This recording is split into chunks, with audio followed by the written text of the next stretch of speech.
وزیر داخلہ شیخ رشید احمد کا سرکاری ملازمین کی تنخواہوں پی ڈی ایم اے اور تحریک لبیک کے ساتھ معاہدے کے حوالے سے اہم پیغام جاری۔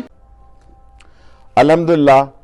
وزیر اعظم عمران خان صاحب نے کل گریڈ 1 سے لے کے 19 تک مرکزی سرکاری ملازمین کی تنخواہوں میں 25% کا اضافہ کر دیا گیا ہے اور صوبوں کو ہدایت کی ہے کہ وہ بھی ہماری ہدایت پر عمل کرنے کی کوشش کریں۔ اس کے علاوہ پمز کے ڈاکٹروں کے ساتھ معاملات خوش اسلوبی سے طے پا چکے ہیں اور سب سے بڑی بات ٹی ایل پی کے ساتھ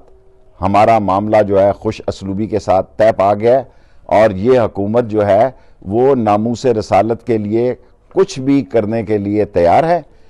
پی ڈی ایم نے پوری کوشش کی کہ وہ سرکاری ملازمین کو مشتعل کر سکیں، جس میں وہ بری طرح ناکام رہے، یہ جانتے ہوئے بھی کہ ہمارے ہاتھ ان کی چور بازاری اور لوٹ مار کی وجہ سے بندھے ہوئے تھے، اور کل وزیر اعظم نے نالہ لئی کے لیے بھی 70 ارب روپے جاری کرنے کے احکامات جاری کیے ہیں تاکہ 2 سال کے اندر نالہ لئی کو مکمل کیا جائے، جو راول پنڈی کا نقشہ بدل دے گا،